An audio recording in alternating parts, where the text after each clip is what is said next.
धन्यवाद। मैं एएनआई का स्वागत करता हूं। हमारी संभावनाएं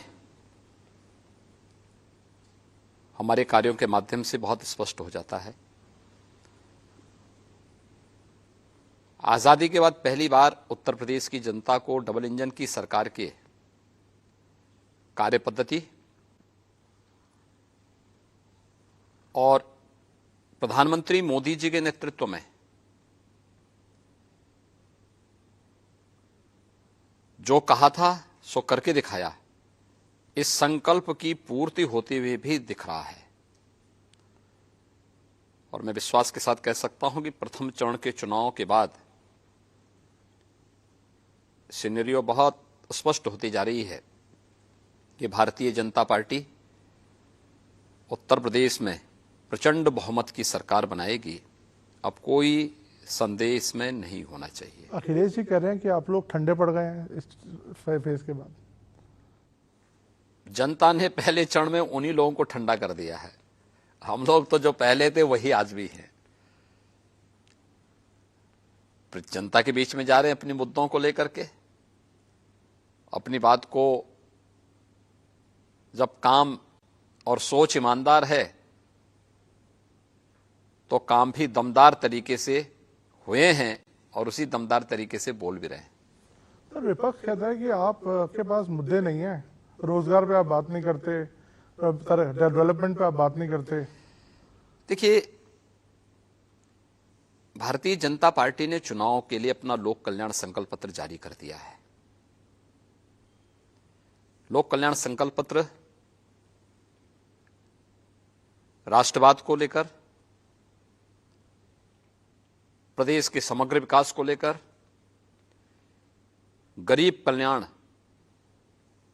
को लेकर के पूरी ईमानदारी के साथ लागू हुआ है, लागू होगा। प्रधानमंत्री मोदी जी ने देश के अंदर भारत की राजनीति के एजेंडे को बदला है। पहले जाति, मत, मजहब, परिवार के इर्द गिर्द बनी भारत की राजनीतिक व्यवस्था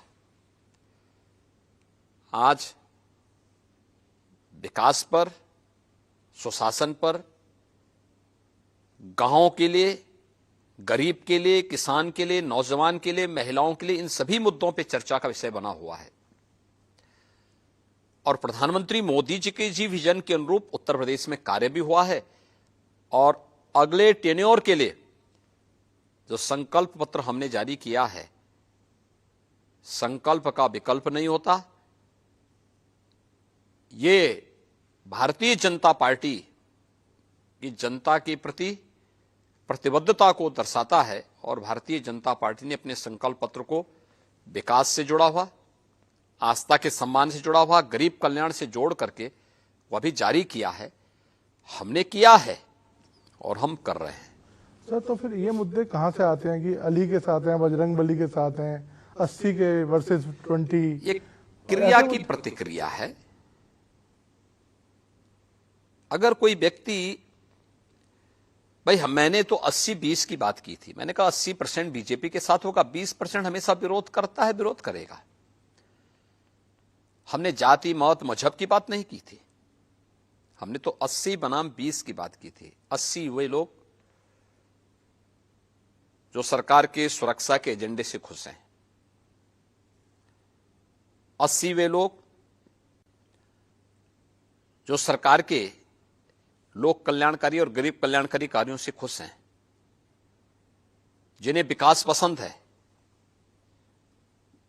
जिन्हें राज्य सरकार के द्वारा पारदर्शी तरीके से ईमानदार भर्ती की प्रक्रिया के माध्यम से अपने कार्यक्रमों को आगे बढ़ाने का अवसर प्राप्त हुआ है।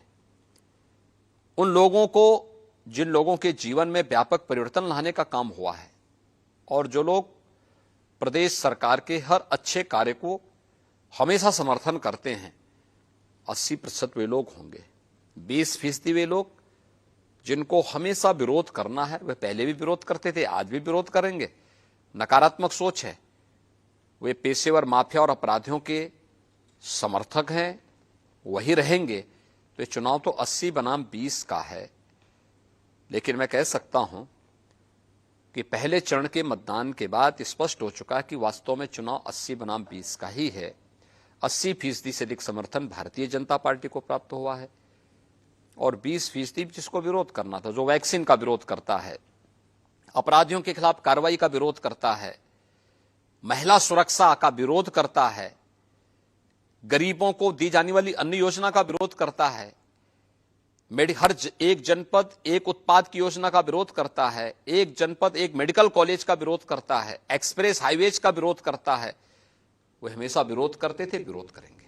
सर, आपका आज एक ट्वीट मैंने देखा अभी आने से पहले, एक गजवाए हिंद का सपना देखने वाले तालिबानी सोच के मजहबी उन्मादी की गांठ लें कि वो भारत में शरिया नहीं चलेगा, संविधान चलेगा। ये आज ट्वीट करने का मतलब और इसका मतलब नहीं है ये। इसका मतलब है जो लोग सपना देख रहे हैं गजवाई हिंद का, मैं बहुत स्पष्टता के साथ कह सकता हूं, ये नया भारत है। ये दुनिया के सबसे लोकप्रिय नेता से नरेंद्र मोदी जी के नेतृत्व का भारत है। इस नए भारत में विकास सबका, लेकिन तुष्टीकरण किसी का नहीं। सबका साथ, सबके विकास की भावना के साथ सरकार कार्य कर रही है। सबका विश्वास और सबके प्रयास को लेकर के सरकार चल रही है। ये नया भारत संविधान के अनुरूप चलेगा, शरीयत के अनुरूप नहीं। और मैं इस बात को भी स्पष्टता के साथ कह सकता हूं, गजवाए हिंद का सपना कयामत के दिन तक भी साकार नहीं होगा। सर, हमने देखा है एक हिजाब को लेके कंट्रोवर्सी चल रही है, उस पर आपका कोई व्यू है कि हिजाब? देखिए, मेरा तो बहुत स्पष्ट मानना है, भारत की व्यवस्था संविधान के अनुरूप चलनी चाहिए। हमारी व्यक्तिगत आस्था, हमारे व्यक्तिगत स्वयं के अधिकार या हमारी स्वयं की पसंद नापसंद हम देश के ऊपर लागू नहीं कर सकते, संस्थाओं के ऊपर लागू नहीं कर सकते। ये नहीं लागू कर सकते हैं। क्या मैं उत्तर प्रदेश के अंदर सभी कर्मचारियों को या सभी लोगों को ये बोल सकता हूं कि आप भी भगवा धारण करें? ये उनका विषय है, जो उनको धारण करना करें, लेकिन ड्रेस कोड स्कूलों में लागू होना चाहिए। स्कूल का विषय है, स्कूल के अनुशासन का विषय है। आर्मी में कोई ये कहेगा कि हम लोग जो है अपने अनुसार चलेंगे, फोर्स में कोई इस प्रकार की बात करेगा? कहां अनुशासन रह पाएगा? व्यक्तिगत आस्था आपकी अपनी जगह होगी, लेकिन जब संस्थाओं की बात होगी तो संस्था के नियम कानून को हमें मानना होगा। देश की व्यवस्था होगी, देश के संविधान को मानना होगा। लेकिन ओवैसी साहब जो यहाँ पे बड़ी जोर शोर से कैंपेन कर रहे हैं, वो तो यहाँ पे वो कह रहे हैं कि जो हिजाब है फंडामेंटल राइट है और एक दिन एक बेटी जरूर प्रधानमंत्री बनेगी जो हिजाब पहनी होगी। देखिए, उसी बेटी को तो स्वतंत्र कराने के लिए, उसी बेटी को तो अधिकार देने के लिए प्रधानमंत्री मोदी जी ने 3 तलाक की कुप्रथा को हमेशा के लिए रोका है। उसी बेटी को न्याय दिलाने के लिए, सम्मान दिलाने के लिए और स्वावलंबन के मार्ग पर अग्रसर करने के लिए ये फैसले लिए जा रहे हैं। और उसी बेटी के सम्मान को लेकर के हम लोग इस बात को कहते हैं कि शरीयत के अनुसार व्यवस्था नहीं चलेगी, संविधान के अनुरूप चलेगी। जब संविधान के अनुरूप व्यवस्था चलेगी, हर बेटी को सुरक्षा, हर बेटी का सम्मान और हर बेटी के स्वावलंबन का कार्य होगा। सर, आपने कहा कि आपको लगता है कि बीजेपी के समर्थन में बहुत लोग आ रहे हैं। आपको लगता है महिलाएं भी बीजेपी का खुल के समर्थन कर रही हैं? आपने वुमेन सेफ्टी को भी एक इशू बनाया है। पहले चरण में बनाया नहीं, हमने करके दिखाया है। देखिए, बहुत फर्क साफ है, फर्क साफ है। समाजवादी पार्टी की सरकार आई थी 2012 में। पहला काम क्या किया था? उस समय के मुख्यमंत्री ने पहला कार्य किया था, अयोध्या में राम जन्मभूमि पर आतंकी हमला करने वाले, गोरखपुर में सीरियल ब्लास्ट करने वाले, सीआरपीएफ कैंप पर रामपुर में हमला करने वाले, कचहरियों पर, वाराणसी, अयोध्या और लखनऊ की कचहरियों पर हमला करने वाले उन आतंकियों के मुकदमों को वापस लेने की उन्होंने शरारत की थी। हम धन्यवाद देंगे, उस समय की उच्च न्यायालय इलाहाबाद ने उसको रोका था। रोक लगाई थी और हमारी सरकार जब आई 2017 में, हमने एक दिन 3 फैसले किए। पहला, बेटियों की सुरक्षा के लिए एंटी रोमियो स्क्वाड का हर थाने में गठन होना। हमारी सरकार का उसी के साथ फैसला था 86 लाख किसानों का 36,000 करोड़ रुपए के कर्ज माफी का कार्यक्रम। हमारी सरकार का तीसरा फैसला था अवैध बूचड़खानों को बंद करना। ये 3 कार्य हमने एक दिन में निर्णय लेकर के पूरे प्रदेश के अंदर लागू किए थे। समाजवादी पार्टी की सोच क्या थी? तो ये फर्क साफ है।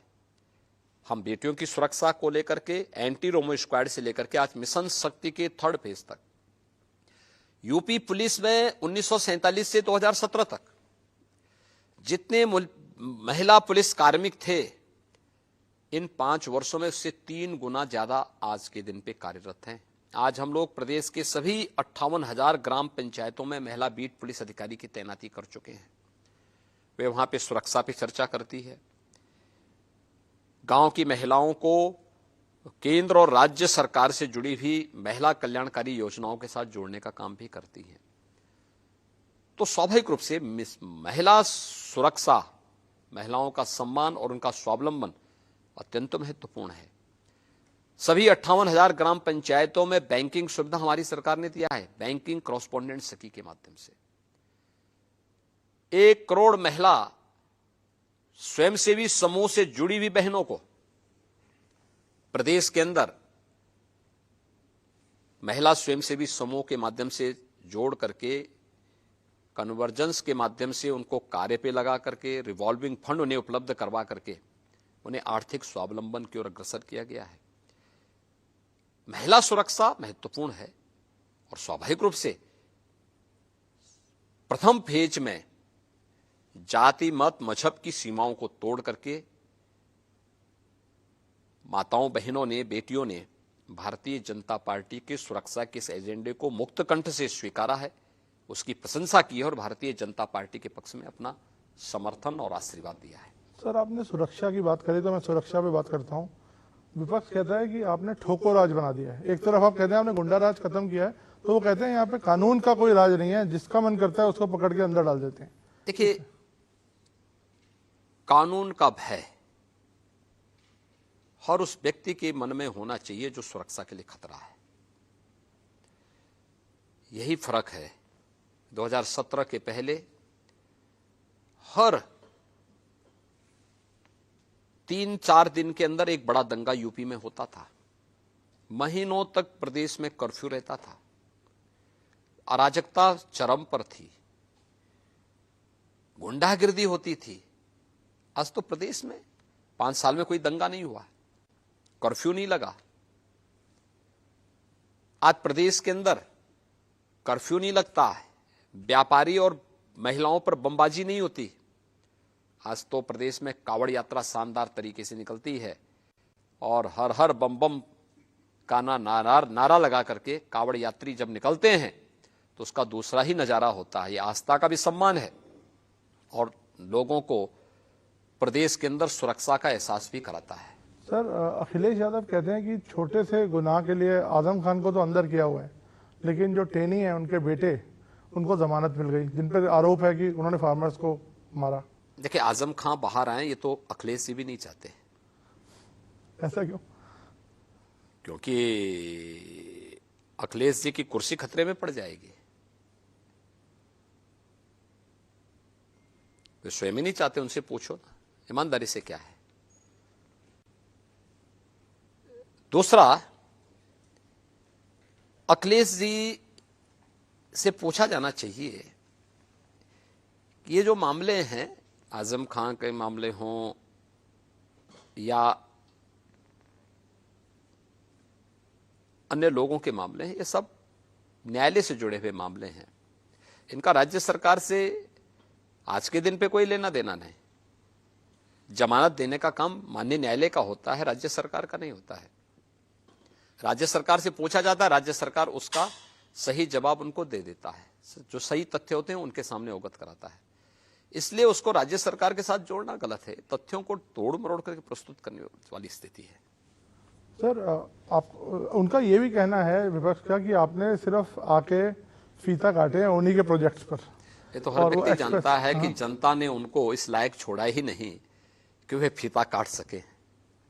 यह जनता जनार्दन की अपार कृपा उन पर थी कि उनको जैसी करनी वैसी भरनी का संदेश भी दिया है। लेकिन हां, कुछ तथ्य मैं जरूर रखना चाहता हूं। एक तथ्य सर्वविदित है।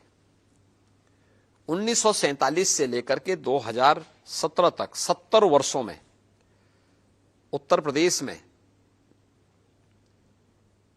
12 गवर्नमेंट मेडिकल कॉलेज बन पाए थे।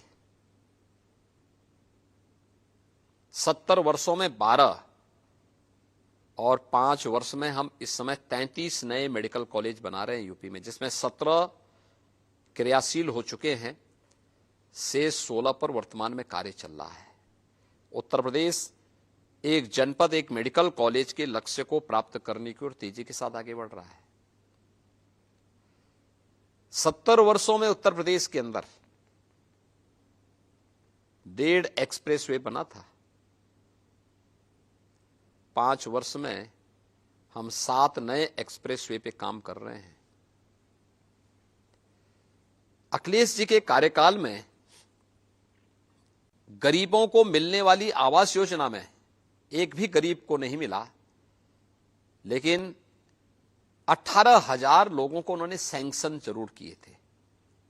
25 करोड़ की आबादी में, उस समय 22 करोड़ की आबादी रही होगी, 18,000 को सैंक्शन हुए थे, मिला एक को भी नहीं।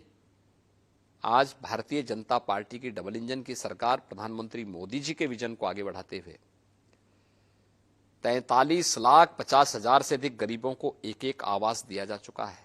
नेम्ड है, पूरी सूची है।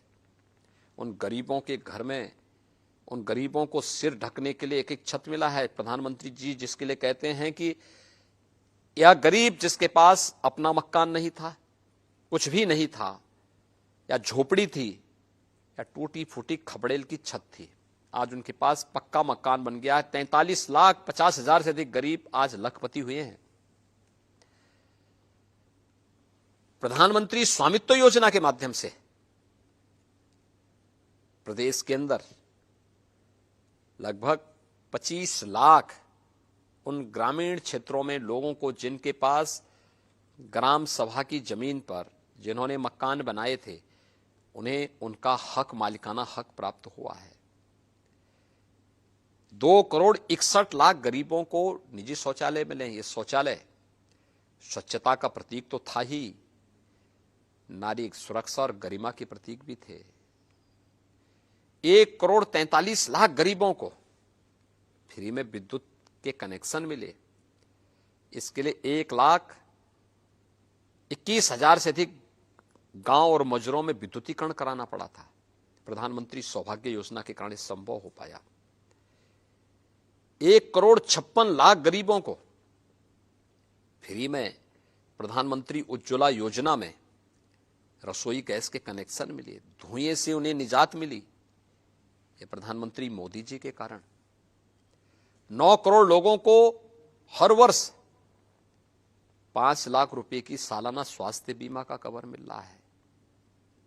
और कोरोना कालखंड में आपने देखा होगा, यूपी में इतनी बड़ी आबादी का प्रदेश, कब थर्ड वेव आई, कब चली गई, कोई पता ही नहीं लगने दिया। फ्री में टेस्ट, सर्वाधिक टेस्ट यूपी ने कराए हैं, देश के अंदर नंबर 1 है। फ्री में उपचार, फ्री में वैक्सीन। पहली डोज 100% लोगों ने ले ली है, सेकंड डोज 75% लोगों ने ले ली है। मैं जहां जाता हूं पूछता हूं वैक्सीन ली, लोग हाथ खड़ा करके बोलते हैं हमने ली। लोग आभार व्यक्त करते हैं प्रधानमंत्री मोदी जी का कि मोदी जी के कारण जान बची है। और मैं ही कहना चाहता हूं, जो लोग वैक्सीन का विरोध करते थे, दुष्प्रचार करते थे, जनता ने वैक्सीन लेकर के मोदी जी के प्रति अपने समर्थन की अभिव्यक्ति इसी के माध्यम से कर दी है। और मैं कह सकता हूं कि 15 करोड़ लोगों को उत्तर प्रदेश में डबल इंजन की सरकार है तो डबल डोज राशन की भी दिया जा रहा है। ये पैसा पहले कहां जाता था? अखिलेश जी को संभवतः आंकड़ों की जानकारी होगी भी नहीं, वो रखना भी नहीं चाहते होंगे, क्योंकि इतनी फुर्सत ही कहां। मित्र मंडली से फुर्सत हो, सोने से फुर्सत हो, सपना देखने से फुर्सत हो, तो इन सब के बारे में सोचे भी।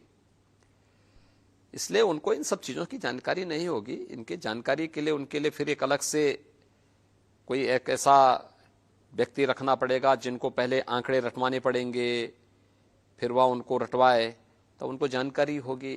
इसलिए बड़े बाप के पुत्र हैं, आराम से 12 घंटे सोते हैं, 6 घंटे अपने मित्र मंडली के साथ व्यतीत करते हैं, बाकी जो फुर्सत मिलती है उसके लिए अपना और भी उनकी व्यस्तता होगी। इसलिए उनको इन सब आंकड़ों से कोई जानकारी भी नहीं होगी, ना उनको इनकी जानकारी रखने की आवश्यकता ही है। सर, डबल इंजन जब आप बोलते हैं तो एक इल्ज़ाम ये लगता है कि जब भी चुनाव आते हैं, जैसे इस बार, तो सेंट्रल एजेंसीज विपक्ष के ऊपर छोड़ दी जाती हैं, रेड्स होती हैं, ईडी का इस्तेमाल होता है, सीबीआई का इस्तेमाल होता है।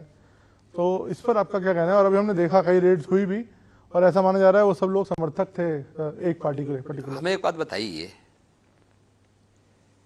कि अखिलेश जी के खानदान के खिलाफ आय से अधिक संपत्ति का मामला है, क्या ये बीजेपी की सरकार के समय हुआ था? ये तो 2013 में तो बीजेपी की गवर्नमेंट भी नहीं थी, न सेंट्रल में न स्टेट में। इनके खिलाफ बहुत सारे मामले और भी हैं, क्या ये बीजेपी के कारण हुआ है? इसका एक पक्ष तो ये है। दूसरा पक्ष,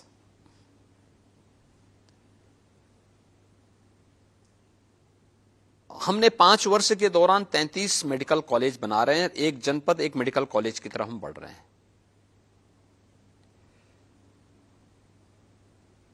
70 वर्षों में क्यों नहीं बन पाए ये मेडिकल कॉलेज?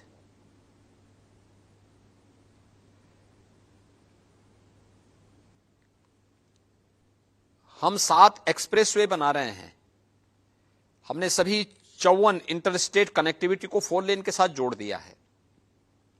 हर जिला मुख्यालय को 4 लेन के साथ हम जोड़ चुके हैं। हर तहसील और विकासखंड मुख्यालय को 2 लेन और 4 लेन के साथ जोड़ रहे हैं। हर गांव में बिजली दे रहे हैं, सबको बिजली, पर्याप्त बिजली, निर्बाध बिजली।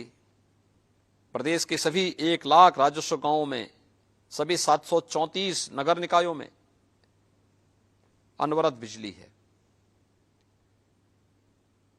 1 करोड़ युवाओं को हम लोग टैबलेट और स्मार्टफोन दे रहे हैं। 2 लाख कन्याओं का हम लोगों ने मुख्यमंत्री सामूहिक विवाह योजना के अंदर शादी करवा दिया है। 1 करोड़ गरीबों को वृद्धावस्था पेंशन, विधवा पेंशन और दिव्यांगजन पेंशन दे रहे हैं। ये कनेक्टिविटी बेहतर की है, प्रदेश के रेवेन्यू को बढ़ाया गया है। ये पैसा पहले कहां जाता था? क्या ये सच नहीं है कि यही गरीबों का पैसा, यही विकास का पैसा इनके इत्र वाले मित्र के पास चला जाता था? और आज जब जांच एजेंसियों ने इस बात की जांच करके पूरी पुख्ता व्यवस्था कर दी कि इत्र वाला मित्र तो प्रदेश में दीमक की तरह पूरा सोच रहा था, गरीब बेचारा भूखों मर रहा था, किसान बेचारा आत्महत्या कर रहा था, और इनके इत्र वाले मित्र मालो माल करके उत्तर प्रदेश की कमाई को विदेशों में ठिकाना लगा रहे थे। तो एजेंसियों का काम क्या है? यही तो काम है कि इस अवैध और अनैतिक कमाई को फिर से सरकार के खजाने में जमा करें और उस पर कार्रवाई करें। चुनाव से ठीक पहले? चुनाव के पहले नहीं, पहले भी होते रहे हैं, ये लगातार चल रहे हैं, एक लंबी प्रक्रिया है। सर, मेरा एक सवाल है, जैसे आप पे इल्जाम लगता है कि मेजॉरिटीइज्म हो रहा है यहाँ पर और माइनॉरिटीज सेफ नहीं है, आप इस पर क्या कहते हैं? 5 साल में कोई दंगा हुआ? 5 साल में किसी पर्व और त्योहार में कोई व्यवधान डाला गया? अगर हिंदुओं के पर्व और त्योहार शांतिपूर्ण तरीके से मनाए गए हैं तो मुसलमानों के भी पर्व त्योहार शांतिपूर्ण तरीके से हुए हैं। हिंदू शांति से है तो वे भी शांति से हैं, हिंदू सुरक्षित हैं तो मुस्लिम भी सुरक्षित हैं। हमने तो कहा सुरक्षा सबको, समृद्धि भी सबको, सम्मान सबको, लेकिन तुष्टिकरण किसी का नहीं। लोकतंत्र में कोई भी सरकार अगर जन भावनाओं को निरादर करती है, चेहरा देख करके योजनाओं का बंदरबांट करती है, जाति मत और मजहब के आधार पर भेदभाव करती है, तो इससे बड़ा लोकतंत्र का उपहास दूसरा हो ही नहीं सकता। हमने तो योजनाओं का लाभ प्रधानमंत्री मोदी जी के इस मंत्र के अनुरूप दिया, सबका साथ सबके विकास की भावनाओं के अनुरूप विकास कराया है, कोई भेद किसी के साथ नहीं किया। सर, एक और बात कही जाती है कि फियर साइकोसिस एक क्रिएट किया जा रहा है कि अगर आप इनको वोट देंगे तो यहाँ बंगाल बन जाएगा, यहाँ कश्मीर बन जाएगा। आपका एक बयान भी आया, उसको कैसे आप इस तरह से कर सकते हैं? मुझे एक बात बताइए, उत्तर प्रदेश में चुनाव चल रहे हैं, फर्स्ट फेज का चुनाव संपन्न हुआ ना, शांतिपूर्ण तरीके से हुआ है ना, कहीं हिंसा हुई नहीं? तो यहां दंगे होते थे, अराजकता फैलती थी, गुंडागिर्दी चरम पर चलती थी, ये होता था ना। मैं पूछना चाहता हूं, क्या बंगाल में इतने शांतिपूर्ण तरीके से चुनाव होते हैं? अभी बंगाल में विधानसभा के चुनाव थे, भारतीय जनता पार्टी के कार्यकर्ताओं पर कितना बर्बर अत्याचार हो रहा था, वहां पे बूथ कैप्चर किए जा रहे थे, अराजकता चरम पर थी, सैकड़ों लोग मारे गए थे। और केरल में भी ऐसे ही हुआ था। हिंसा, राजनीतिक हत्याएं जितना इन दोनों राज्यों में हुई हैं, कहां हुआ है? यूपी में शांतिपूर्ण तरीके से चुनाव चल रहे हैं, और ये लोग जो बंगाल से आकर के यहां फिर अराजकता फैलाने की बात कर रहे हैं, इसके प्रति जनता को अलर्ट करने के लिए आवश्यक था कि सावधान, जो सुरक्षा मिली है, जो सम्मान मिल रहा है, इसमें सेंध लगाने के लिए लोग आ गए हैं, यूपी को फिर से उस तर्ज पर आग लगाने के लिए, और ये कतई मत होने देना। ये मेरा दायित्व था, हमने अलर्ट कर दिया। सर, राजनीतिक मुद्दे पे वापस आता हूं। आपने पीछे बोला कि राहुल गांधी और प्रियंका गांधी पे कुछ बयान दिया। आज उन्होंने बोला मैं तो अपने भाई के लिए जान दे सकती हूं और हमारे बीच में कोई मतभेद नहीं है। तो इस तरह की बातें आप उनको इतना टारगेट क्यों करते हैं? हमने टारगेट कहाँ किया? अगर वो इतने पॉपुलर है ही नहीं, आपको जैसा आप बोलते हैं। हमने टारगेट कहाँ किया? हमने तो कभी टारगेट नहीं किया। यूपी में तो कभी नाम उनका लिया नहीं, कांग्रेस है ही नहीं, तो नाम ही क्या लेना। मैं उत्तराखंड में गया था, उत्तराखंड में मैंने एक बात कही थी, मैंने कभी देखे, उत्तराखंड सीमांत राज्य है और उत्तर प्रदेश से भी जुड़ी हुई सीमा है, तो स्वाभाविक रूप से उत्तराखंड का अपना महत्व है। उत्तराखंड का जब गंगा यमुना का पानी आता है, उत्तराखंड से वहां का जवान जब सीमाओं पे रक्षा के लिए खड़ा होता है, देश की रक्षा भी होती है, और उत्तराखंड से आने वाले पानी से हमारे खेतों में सोना उगलने का काम भी होता है।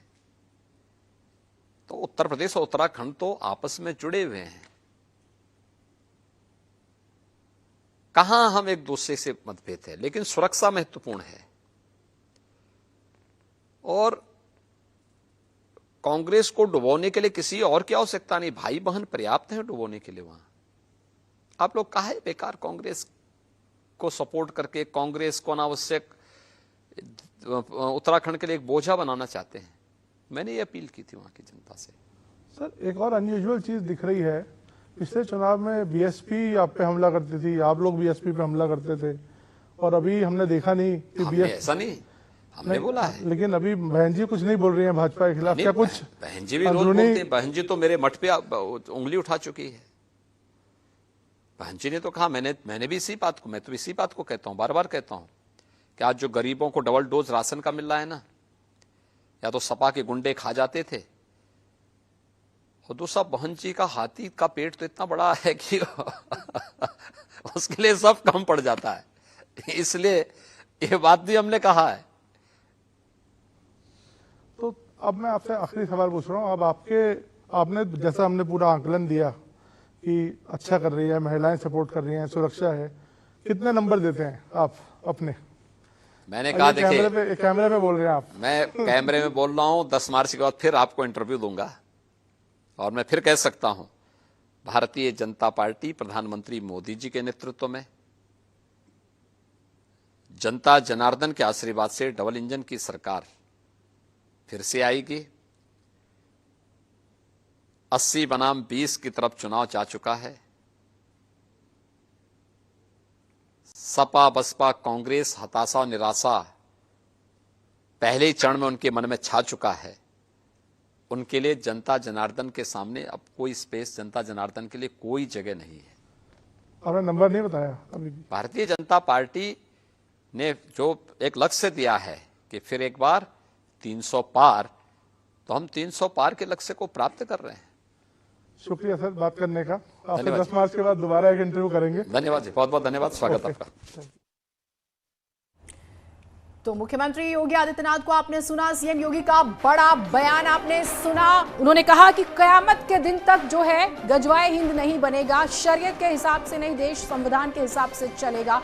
बड़ी बात है, 80% उनके साथ है, 20% नाराज ही रहते हैं। आजम खान पर भी उन्होंने खुलकर बातें की। अखिलेश भी नहीं चाहते कि आजम खान बाहर आए। ये बड़ा बयान है आज के हिसाब से। आज जहां मतदान है वहां पर आजम खान का ही नाम है, और अगर ये बात वो कह रहे हैं तो इसके पीछे भी गंभीर संदेश देने की कोशिश। और अखिलेश यादव पर उन्होंने एक बड़ा आरोप लगाया है कि अखिलेश नहीं चाहते कि आजम खान बाहर आए। आजम खान से अखिलेश की कुर्सी को खतरा है। आजम खान एसपी के संस्थापक सदस्यों में से भी एक माने जाते हैं, और ये बहुत बड़ा आरोप है। अगर आज इस पर चर्चा होगी, आप देखिएगा जब हम दूसरे चरण की सीटों का जिक्र कर रहे हैं, तो उस लिहाज से बहुत महत्वपूर्ण आज उनका ये स्टेटमेंट। और फिर गजवाए हिंद का सपना कयामत तक पूरा नहीं होगा। कंचन, बड़ी बातें कही है मुख्यमंत्री ने। बिल्कुल बड़ी बात। 5 साल में एक भी दंगा नहीं हुआ। जीनत, इस बात का भी जिक्र किया गया जब दंगों के ऊपर सवाल पूछा गया कि देखिए शांति पूरी तरह से पूरे प्रदेश में 5 साल की सरकार में बनी रही है। दोबारा से हमारी सरकार बनेगी, डबल इंजन की सरकार ने। और ये जो बड़ी बात